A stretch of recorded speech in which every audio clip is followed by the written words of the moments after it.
Assalamualaikum warahmatullahi wabarakatuh. Perkenalkan, nama saya Sulistia dari kelas 6C dengan NIM 22272300092. Video ini dibuat untuk memenuhi tugas UTS mata kuliah Manajemen Pendidikan dengan dosen pengampu Bapak Lili Fajrudin MPD. Pada kesempatan kali ini, saya akan menjelaskan materi yang pertama tentang teori dalam manajemen satuan pendidikan. Teori dirumuskan untuk menjelaskan dan meramalkan fenomena atau peristiwa yang terjadi. Teori berasal dari pengamatan dan pengalaman manusia terhadap sebuah peristiwa. Berikut beberapa teori dalam manajemen satuan pendidikan. Yang pertama ada Scientific Management menurut Frederick Taylor, di mana teori ini menekankan bahwa pekerjaan harus dilakukan secara ilmiah, efisien, dan terukur berdasarkan waktu dan gerakannya. Yang kedua ada Humanist Theory menurut Henry Gant. Teori ini menekankan bahwa pekerja adalah manusia yang punya kebutuhan psikologis dan sosial, bukan sekedar alat kerja, jadi harus tetap diperhatikan. Dan yang ketiga ada teori Mind, Method, dan Motion menurut Gilbert. Teori ini menghubungkan antara pikiran, cara kerja, dan juga gerakan kerja untuk meningkatkan hasil kerjanya. Nah, yang keempat ada teori administrasi menurut Henry Fayol. Nah, teori ini menjelaskan bahwa organisasi harus dikelola melalui fungsi manajemen seperti perencanaan, pengorganisasian, pengarahan, dan pengawasan. Dan yang kelima ada teori birokrasi menurut Max Weber. Teori ini menyatakan bahwa organisasi itu harus berjalan dengan aturan yang jelas, sistematis, dan formal. Dan teori yang keenam ada teori fungsi eksekutif menurut Chester Barnard. Teori ini menyatakan bahwa organisasi berjalan karena adanya kerjasama antar anggotanya, jadi ada sistem yang kooperatif. Lalu, materi yang kedua ada manajemen kurikulum. Manajemen kurikulum adalah proses mengelola kurikulum secara menyeluruh, mulai dari merencanakan sampai mengevaluasi, agar tujuan pendidikan itu tercapai dan dilakukan secara kooperatif, komprehensif, sistematik, dan sistemik. Dalam manajemen kurikulum, terdapat beberapa komponen penting yang saling berkaitan satu sama lain. Nah, komponen yang pertama adalah sumber daya manusia atau human resource. Sumber daya manusia ini meliputi guru, siswa, kepala sekolah, serta tenaga kependidikan. Komponen yang kedua adalah keuangan. Pelaksanaan kurikulum tentu memerlukan dukungan dana, misalnya untuk pengadaan buku, media pembelajaran, pelatihan guru, serta kegiatan lainnya. Lalu komponen yang ketiga adalah kurikulum itu sendiri. Nah, kurikulum itu berisi tujuan pembelajaran, materi, metode pembelajaran, serta sistem penilaian. Komponen keempat adalah sarana dan prasarana. Sarana dan prasarana meliputi ruang kelas, buku, alat peraga, dan lainnya. Lalu komponen kelima adalah pelaksanaan dan pengelolaan. Kurikulum yang sudah direncanakan harus dilaksanakan dengan baik oleh guru di dalam kelasnya nanti. Dan komponen yang keenam ada kultur atau masyarakat. Kurikulum yang baik adalah kurikulum yang sesuai dengan kondisi masyarakat dan kehidupan sehari-hari siswanya. Namun, dalam pelaksanaannya, manajemen kurikulum tidak terlepas dari berbagai tantangan. Salah satu tantangan utamanya adalah kualitas guru. Kemudian tantangan berikutnya adalah pemerataan siswa dan juga pemerataan guru.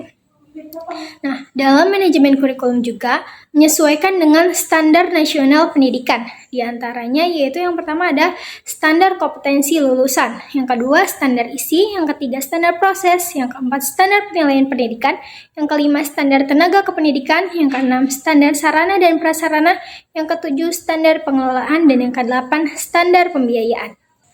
Baik, selanjutnya materi yang ketiga itu terkait manajemen pendidikan dan tenaga kependidikan. Manajemen pendidikan dan tenaga kependidikan adalah proses mengelola sumber daya manusia pendidikan mulai dari perencanaan, rekrutmen, seleksi, penempatan, pemberian gaji atau penghargaan, pelatihan dan pengembangan, sampai pemberhentian. Tenaga kependidikan adalah orang-orang yang membantu jalannya pendidikan selain dari guru. Misalnya ada kepala sekolah, pengawas sekolah, tata usaha, maupun petugas perpustakaan dan lainnya. Nah, dalam hal tersebut juga terdapat tujuan manajemen pendidikan dan tenaga kependidikan. Yang pertama itu, agar tenaga pendidik dan kependidikan memiliki kompetensi yang sesuai dan juga mampu mencapai tujuan pendidikan nasional. Selanjutnya ada fungsi manajemen pendidik dan tenaga kependidikan. Yang pertama ada pengadaan, yang kedua ada seleksi, yang ketiga ada penempatan, dan yang keempat ada pelatihan. Selanjutnya terdapat tantangan manajemen pendidik dan tenaga kependidikan. Yang pertama, ketimpangan distribusi guru. Yang kedua, tantangan teknologi. Yang ketiga, sistem kompensasi. Dan yang keempat, beban administrasi. Selanjutnya, materi yang keempat yaitu manajemen peserta didik dan manajemen sarana dan prasarana. Yang pertama, manajemen peserta didik. Manajemen peserta didik adalah pengelolaan semua hal yang berkaitan dengan siswa agar proses pendidikan itu berjalan dengan baik dan tujuannya tercapai. Terdapat prinsip-prinsip manajemen peserta didik. Yang pertama, manajemen peserta didik bagian dari manajemen sekolah secara keseluruhan. Yang kedua, kegiatannya itu harus mengandung nilai pendidikan, mempersatukan siswa, mengatur pembinaan siswa, mendorong kemandirian, dan bersifat fungsional. Selanjutnya ada pendekatan manajemen peserta didik. Yang pertama itu ada pendekatan kolaboratif, yang kedua pendekatan berpusat pada siswa, yang ketiga pendekatan berbasis data, yang keempat pendekatan pembinaan, dan yang kelima pendekatan berbasis kemitraan orang tua. Selanjutnya manajemen sarana dan prasarana. Manajemen sarana dan prasarana adalah proses mengelola fasilitas sekolah agar digunakan secara efektif dan efisien. Nah, terdapat prinsip manajemen sarana prasarana. Yang pertama ada prinsip pencapaian tujuan, yang kedua efisiensi, yang ketiga prinsip administratif, yang keempat prinsip kejelasan tanggung jawab, dan yang kelima prinsip kekohesifan. Selanjutnya ada tujuan manajemen sarana prasarana. Tujuan utamanya itu yang pertama ada menunjang pembelajaran, menciptakan lingkungan nyaman dan aman, meningkatkan efisiensi dan efektivitas, dan yang terakhir menjamin fasilitasnya yang tersedia.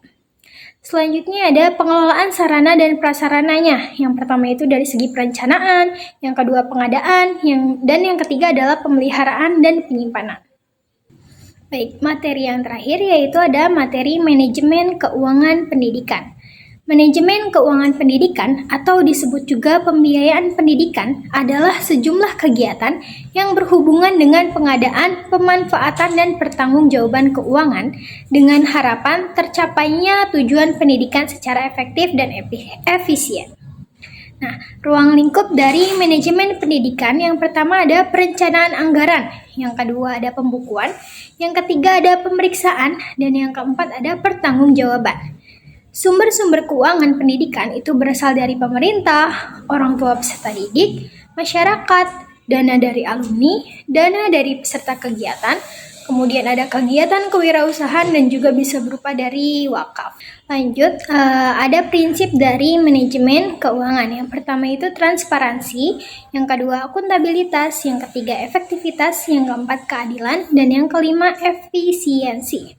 Nah, terdapat proses pengelolaan keuangan. Yang pertama ada perencanaan anggaran, yang kedua penggunaan keuangan sekolah, yang ketiga pengawasan dan evaluasi anggaran, dan yang keempat adalah pertanggungjawaban keuangan sekolah. Sekian penjelasan materi dari saya, kurang lebihnya mohon maaf. Wassalamualaikum warahmatullahi wabarakatuh.